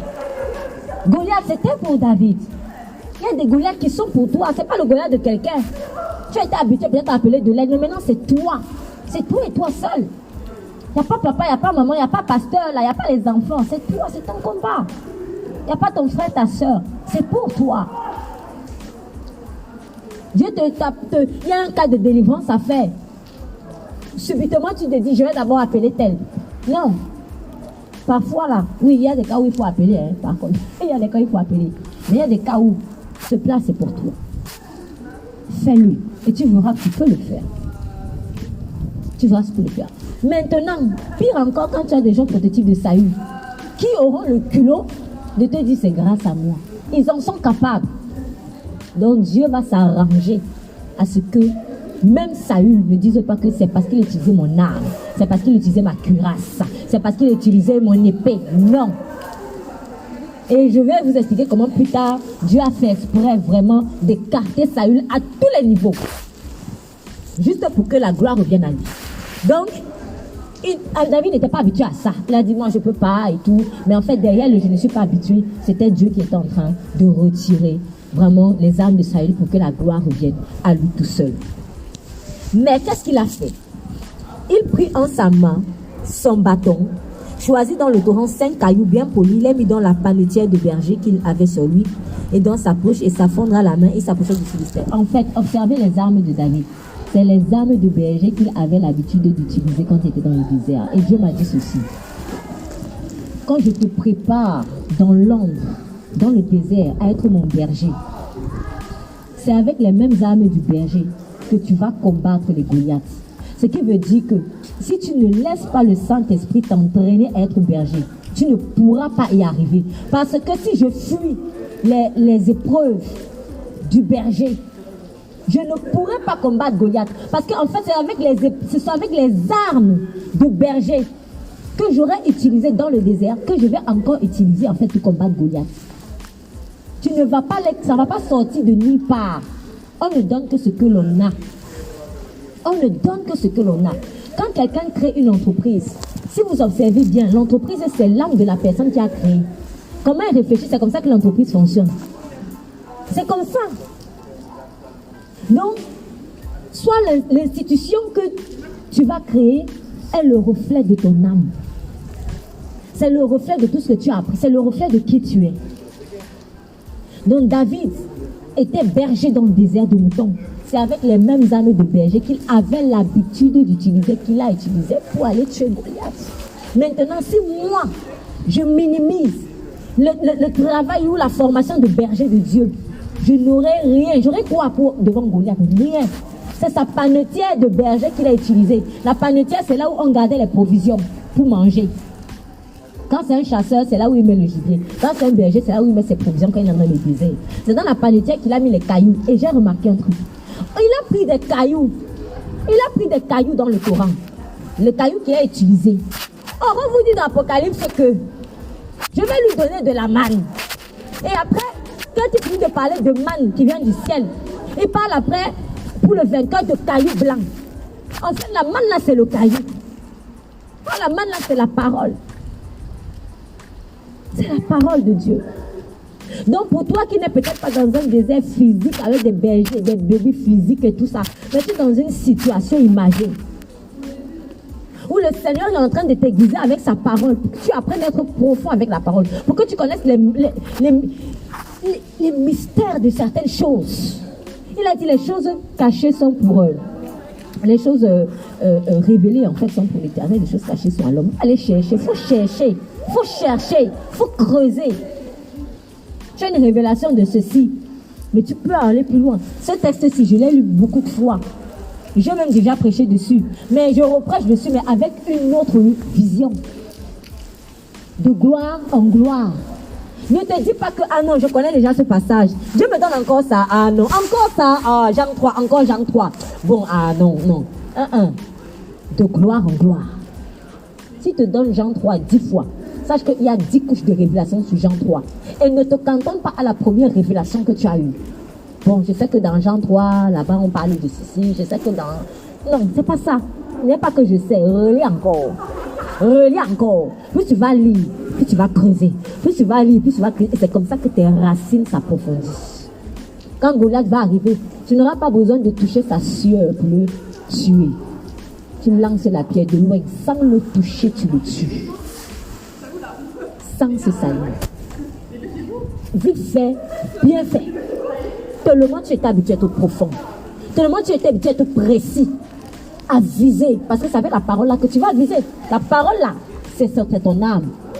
La même parole que tu manges, devant Goliath, c'est ça qui va se transformer en caillou. C'est comme ça. Donc, pour moi, la parole de Dieu, c'est la manne qui est bonne à la bouche. Mais vis-à-vis de Goliath, pour le diable, la parole que je mange là, c'est caillou. C'est caillou. C'est un caillou. Donc, laisse bien Dieu te polir, comme ces pierres-là étaient polies. Laisse Dieu te polir avec sa parole, s'il te plaît. Laisse Dieu te polir avec sa parole. Sinon, tu vas trembler aussi devant Goliath comme Israël a tremblé. Or, tu es un fils de Dieu.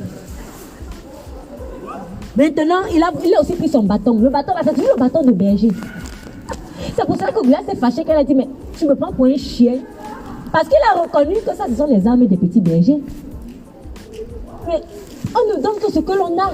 David, c'est comme si David avait dit à Saül, Saül, ça là, c'est compliqué pour moi. Moi, je prends ce que je connais. Oui, c'est comme ça que Dieu, c'est ça que Dieu aime même. C'est ça que Dieu aime. Je prends que ce que moi je connais. Prends seulement ce que tu connais. Ne complique pas la foi des petits enfants. Ne complique pas. Prends seulement ce que tu connais. Ne va pas t'encombrer avec les armures qui ne te suffisent pas. Parce que peut-être c'est l'armure du roi. On s'en fout là, que ce soit l'armure de X ou Y. C'est ton truc. Prends seulement ce que tu connais. Prends seulement ce que tu connais. Et là où tu ne connais pas, dis aussi que tu ne connais pas. Quand on va te dire, oui, mais pourquoi Dieu a fait ci? Tu réfléchis, tu n'as pas la réponse. Je ne connais pas. Dis-le. Il faut que les gens voient que tu as suivi Dieu. Comme quelqu'un a dit, je suis dans un TikTok que je voulais envoyer. Il faut que les gens voient que tu as suivi Jésus bêtement. Permettez l'expression. Que tu as suivi Jésus sans réfléchir. Suis-moi, tu te lèves aussi comme une brebis. Suis-moi, tu te lèves aussi comme une brebis. Il faut que les gens voient ça. Parce que c'est en te voyant avoir suivi Jésus aveuglément qu'ils vont voir que c'est ça la force. Quand je suis faible, alors je suis fort. C'est ça. Quand moi je connais, je dis que je connais. Quand je ne connais pas, je dis que je ne connais pas. Elle va se dire, mais elle ne connaît pas. Et elle a l'assurance comme ça. Mais oui. Quand ma puissance ne se trouve pas dans la connaissance de tous les mystères, tout ça là, etc. C'est dans une démonstration d'esprit de puissance. Je ne connais pas. Mais j'ai la puissance du Saint-Esprit. C'est ça. Il n'a pris que ce qu'il connaît. Bâton, caillou, gibecière de berger, comme s'il allait combattre le lion et l'ours. Comme s'il allait combattre les loups. Et il a enrobé ça de la foi. Prends que ce que tu connais. Ne prends que ce que tu connais. Ne te laisse pas impressionner par ceux qui ont de grandes armures. C'est ça. Voilà. Ce qui veut dire aussi que si je ne connais rien, le Saint-Esprit ne pourra rien utiliser. Donc je vous dis toujours, le Saint-Esprit, il est comme le multiplicateur. Ce que j'ai appris, c'est ça qu'il va prendre pour multiplier. Ce que je n'ai pas appris, il va m'aider comment? C'est pour cela qu'il veut que tu gagnes en connaissance de la parole de Dieu. Donc, si ma connaissance des choses de Dieu, c'est 0. 0 multiplié par 1 milliard, ça fait 0. David ne connaissait que un bâton. une gibecière, caillou. Le Saint-Esprit a multiplié ça. Ça fait une âme puissante. Donc, laisse le Saint-Esprit multiplier le peu que tu as. Et tu vas voir. Ne minimise pas le peu que tu as, même si c'est demi. Demi fait 1 milliard, ça fait déjà beaucoup. Il me semble que ça fait 500 millions. C'est beaucoup. C'est beaucoup. Ne minimise pas. Mais il faut quand même avoir quelque chose. Il ne faut pas dormir. Travaille. Travaille ce que Dieu veut que tu travailles. Donc, le Philistin l'a vu, l'a regardé. Bon, je ne vais pas m'atteler dessus. Juste préciser que, au verset 45, une fois qu'il a menacé, il dit, mais moi, il répondit au Philistin, tu viens avec moi, contre moi, avec l'épée, la lance et le javelot, mais moi, je viens contre toi, au nom de l'Éternel des armées, du Dieu des armées d'Israël que tu as insulté. Aujourd'hui, l'Éternel te livrera. Donc, comme j'avais déjà dit un jour, il est en train de prophétiser en fait. Il déclare d'abord ce qu'il va faire. Ne va jamais dans un combat en ayant d'abord proclamé la parole. Parce que c'est la parole là qui va faire. Donc, quand Goliath est venu défier David, David n'a pas couru comme un fou. Fou. Non, il n'a pas fait ça. Il a d'abord combattu avec la parole. Goliath a insulté David, dont il a libéré une parole de mépris, sachant que c'est la parole de mépris là qui a paralysé Israël. David n'est pas tombé dans ce piège. David dit non, moi je ne vais pas tomber dans ce piège. Je vais d'abord répondre. Je réponds avec la parole. J'annule au nom de Jésus-Christ ce que tu as fait. Maintenant que c'est annulé, il n'y a plus le venin. Je peux donc venir couper ta tête. C'est ça. Parole contre parole. Parole contre parole. Mais comment lui savait qu'il vient au nom de l'Éternel? Tout ça, il a pris ça où? Au nom de l'Éternel, David a tué le lion. Au nom de l'Éternel, David a tué l'ours. Au nom de l'Éternel, il a arraché la brebis de la gueule du l'ours. Il a répété ça. Il n'a fait que ce qu'il connaît. Donc, au nom de l'Éternel, il est venu couper la tête de Goliath. Il connaissait le nom de l'Éternel. Il n'est pas venu dire, hey, moi je suis serviteur de Saül. Et c'était le piège que le diable voulait faire. Comme le diable avait vu que bon, David n'est pas trop dans l'idolâtrie de Saül, il va dire, bon, on va essayer de le piéger autrement. Tiens, on va lui proposer l'armure de Saül. Il essaie de passer autrement. David voit ça et dit, non, je ne suis pas habitué à ça, ça ne m'intéresse pas. Il enlève. Satan a tout fait pour ramener David sur l'humanité. Mais David n'est pas tombé dans le piège d'Israël. Il a pris ce qu'il connaît, ce que le Saint-Esprit lui a pris dans l'ombre. Et il est venu maintenant au nom de ce même Dieu-là. C'est ça. Il n'est pas tombé dans le piège. Ça ne veut pas dire qu'il ne servait pas Saül, mais il a su où mettre sa priorité. Et comme le Philistin s'était levé et venait et s'avança à la rencontre. Ah oui, pardon, excusez-moi, verset 47, très important. Verset 47. Et toute l'assemblée saura que l'Éternel ne délivre pas par l'épée, ni par la lance, car ça j'aurais aimé vraiment, si vous pouvez retenir ceci aussi, car la bataille est à l'Éternel qui vous livrera. Alors pourquoi j'ai entendu ça? Parce que tout à l'heure je vous ai dit, Saül s'appropriait les choses. Pourquoi est-ce que le Saint-Esprit a poussé David à dire ça? Il est en train de dire non seulement à Goliath, mais à tout Israël. Il est en train de dire à tout Israël, cette bataille est à l'Éternel. Je rappelle que c'est la bataille de l'Éternel, ce n'est pas la bataille d'un homme. Alors que Israël est livré des batailles de Saül. Si tu livres la bataille de Saül, tu vas fuir Goliath. Mais si tu livres la bataille de l'Éternel, au nom de l'Éternel, tu vas tuer Goliath. David a remis en ordre point par point là où Israël avait péché, parole contre parole. C'est comme ça que Jésus a eu la victoire sur Satan. Comment Jésus a pu aller jusqu'à la croix? C'est parce qu'il avait vaincu le combat de parole dans le désert. Tout s'est scellé là-bas. Tout s'est scellé là-bas. Tout ce que vous avez vu par la suite là, les 3 ans, parce qu'il a commencé son ministère à 30 ans. Donc 30 ans, donc je suppose que c'est à peu près à 30 ans. C'est à 30 ans qu'il y a eu la confrontation avec Satan dans le désert. Pendant 3 ans, il a exercé le ministère et 3 ans plus tard, il est allé à la croix. 3 ans plus tard, il va à la croix.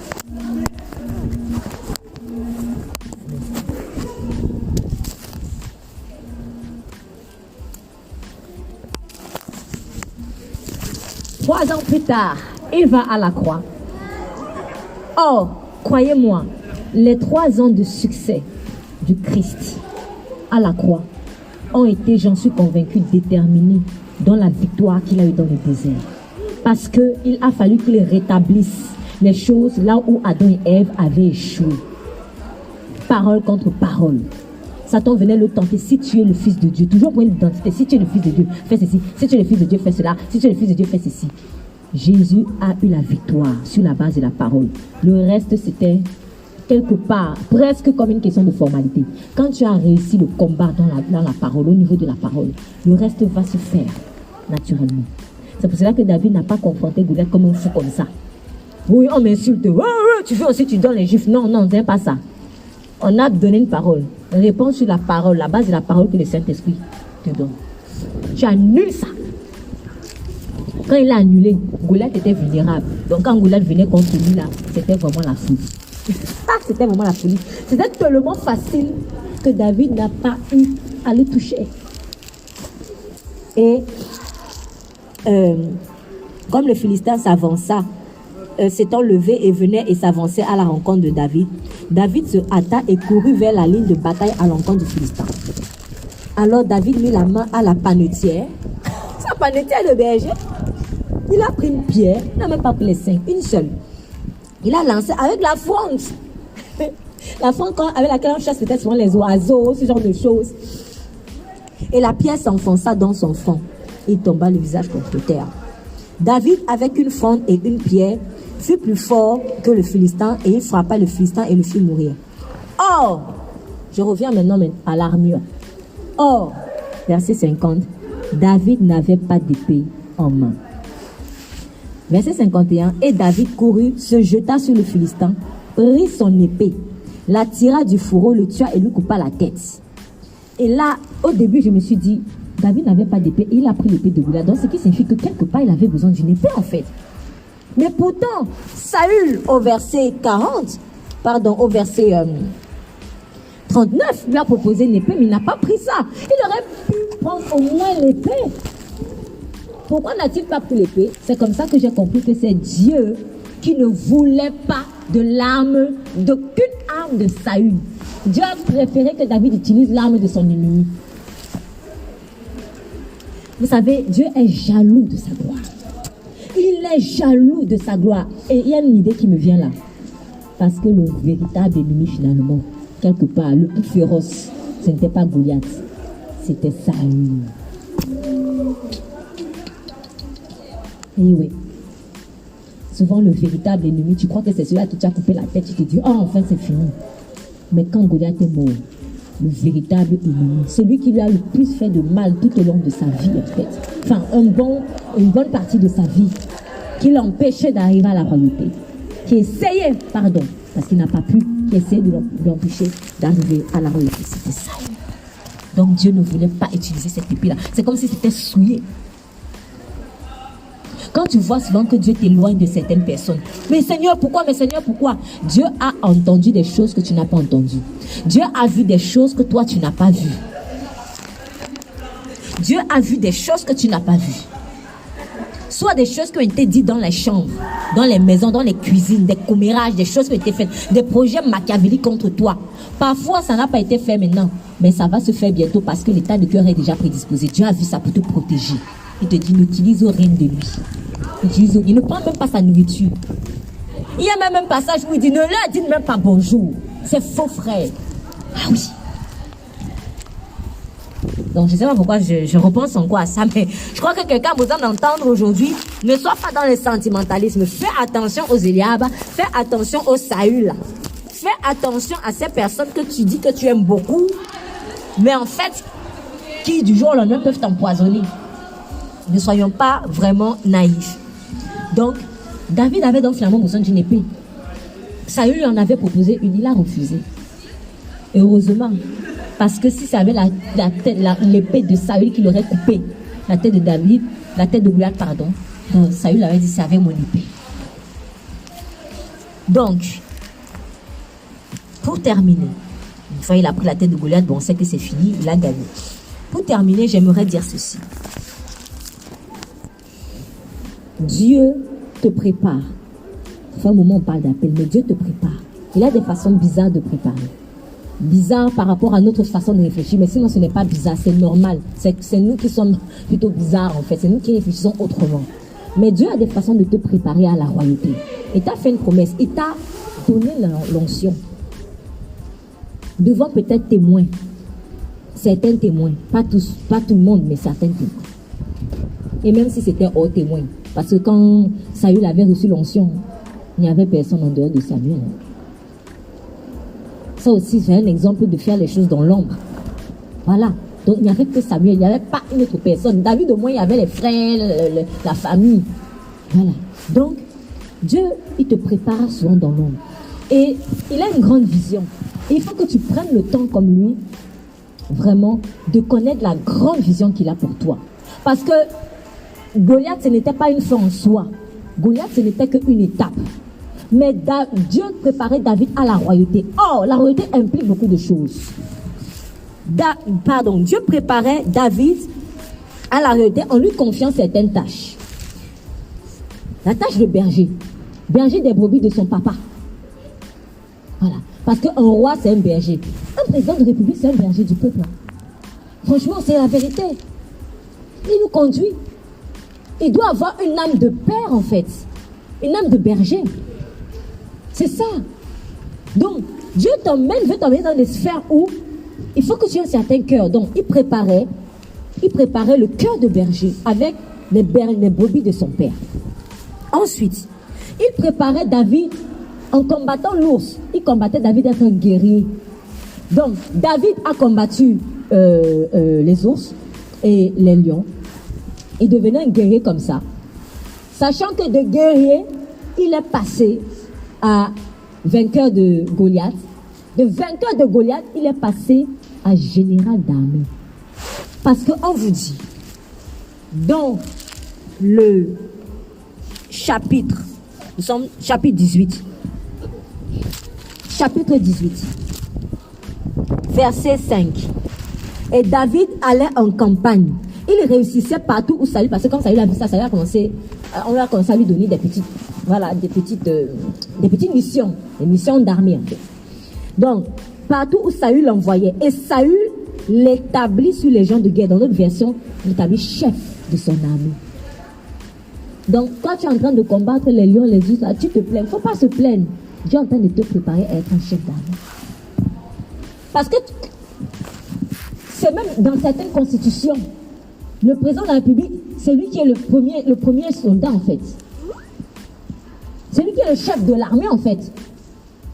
C'est ce qui est écrit dans certaines constitutions. Tu ne peux pas être un roi de tout un pays sans avoir une certaine expérience dans le combat. Par rapport, en fonction des types de combat, mais bon, en tout cas, il y a des choses que tu dois avoir vaincues. Il y a des situations par lesquelles tu dois être passé. Tu dois être un guerrier pour être un chef. Donc, pendant que l'autre va dire, ah oui, mais oui, moi c'est Goliath, c'est fini. Non, c'est pas une question de Goliath, la vision est plus grande. C'est la royauté. C'est la royauté. Donc, ça va plus loin que ça. C'est pour cela qu'il y a beaucoup de choses, parce qu'on ne devient pas général comme ça. Le général, c'est celui qui a passé plus d'épreuves que peut-être, je ne sais pas, le sergent. C'est comme ça. Étape par étape. Étape par étape. Donc, pendant qu'il combattait l'ours, peut-être que David ne se doutait pas, mais David était un futur général. Et après général, roi. Parce que le roi au-dessus du général, en fait. Dieu t'apprête à régner. Il a dit régner. Régner, c'est pas ce qu'il a dit. Régner. Et ce n'est pas seulement sur terre. Ne crois pas que ce que tu fais là, c'est seulement ici. Ne croyez pas qu'on va chômer quand Jésus va revenir. Il a dit, tu étais fidèle sur 5 choses. Je te donne 5 villes. Vous croyez quoi? Vous croyez quoi? Quand il dit que le roi des rois, vous pensez que c'est que des mots? On sera des rois et des reines. On sera des rois et des reines. Si tu étais fidèle avec l'ours, avec Goliath, tu seras fidèle pour Israël. Si tu es fidèle pour Israël, tu seras fidèle pour d'autres royautés que Jésus va te donner. Celles-là, moi, je ne les connais pas. On les connaîtra seulement quand il va revenir. Mais c'est une surprise qui nous réserve. Donc, c'est ici que tu sèmes ton éternité. C'est ici. C'est ici. toujours dans la préparation pour la royauté, il y avait la harpe. Donc pendant qu'il était dans les déserts en train de chanter, il pensait qu'il adorait pour lui. Mais Dieu le préparait à une onction pour la musique, pour le chant. Parce que de ces petites adorations-là, non, elles ne sont pas petites, elles sont grandes. De ces adorations dans l'ombre, dans le désert, David est devenu le chantre musicien de Saül. Celui qui est fidèle, celui qui est habile dans son travail, on a évoqué cela. Il sera au service des rois. La parole de Dieu ne ment pas. Mais remarquez, David ne le faisait pas parce qu'il comptait un jour être serviteur de Saül. Il le faisait par amour pour Dieu. Rien de plus, sans calcul. J'ai envie de dire que quelque part, c'est la condition. Sans calcul. C'est pour ça que Dieu ne te dit pas tout. Il veut te montrer une grande vision, mais il ne te montre qu'une partie. Mais il veut quand même que tu saches la grande vision. Ne crois pas qu'il te il te fait perdre du temps. Il ne te perd pas du temps, il te prépare à grand. Celui qui est habile dans son travail, il sera au service du roi. Et c'est exactement ce qui a été donné en témoignage de David. Parce que quand on a commencé à chercher quelqu'un pour le chasser, le délivrer de cet esprit mauvais, dans le chapitre 16, il est écrit, verset 17, Saül dit donc à ses serviteurs, trouvez-moi un homme qui sache bien jouer et amenez-le-moi. Et l'un des serviteurs répondit et dit, voici, j'ai vu un fils d'Isaïe, le Bethléemite, qui sait jouer. C'est un homme fort vaillant, un guerrier, qui parle bien. Entraînez-vous à bien parler, en parenthèse. Parlez bien. Parlez bien. Non, je suis avec Dieu, donc je vais négliger l'école, je vais négliger. Parle bien. Bon, je ne m'avance pas plus que ça. En tout cas, laissez Dieu vous travailler dans tous les domaines. Parce que je le dis juste parce que j'ai vu comment Dieu a voulu aider des personnes, en fait, à être plus éloquents, à mieux écrire des choses. Et les gens négligeaient. Ou on leur a dit que Dieu, c'est la médiocrité. C'est pas ça. Tu parles bien. Si tu ne parlais pas bien, tu vas chanter bien comment? Si tu ne chantes pas bien, comment tu vas aider Saül? Les rois aiment les choses de qualité. C'est normal. Les rois aiment les choses de qualité. La royauté marche avec la qualité, en fait. Elle marche avec l'excellence. Non, si tu parles bizarrement, alors que tu avais la possibilité de te former, comment le roi va te regarder, va dire, oh, tu es vraiment beau, hein, mais ton parler là, c'est bizarre. Il faut encore te former. Alors que Dieu est en train de te dire, forme-toi, laisse-moi te former. Tu négligeais. Qui parle bien, qui est vaillant, un bel homme. Prends soin de toi. Je l'ai dit la semaine passée. Et l'Éternel est avec lui. Il a vanté des qualités naturelles, des dons naturels que David a travaillé. Mais David le travaillait incognito dans l'ombre. Lui, il croyait qu'il était tout seul. Mais Dieu a fait en sorte qu'un serviteur de Saül l'observe de loin. Toi, tu crois que peut-être tu es seul dans l'ombre. Oui, tu es seul dans l'ombre. Mais Dieu va emmener des témoins dont tu n'es pas au courant. Et il va faire en sorte que tu ne sois peut-être pas au courant. Pourquoi? Pour que tu ne fasses pas à cause du regard de l'homme. Quand tu as l'impression d'être seul, tu es naturel. Tu es sincère, tu es spontané. Quand tu as l'impression que les gens te regardent, tu t'arranges.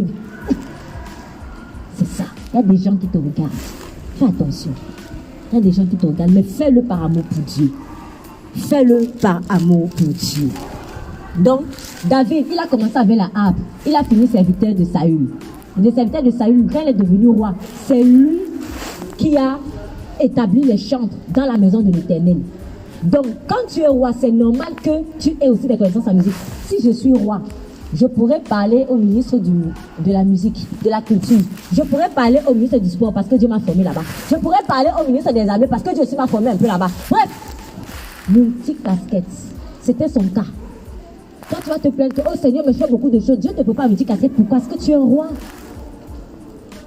Si tu ne sais rien du combat, le ministre qui est spécialisé dans l'armée, il va venir te parler.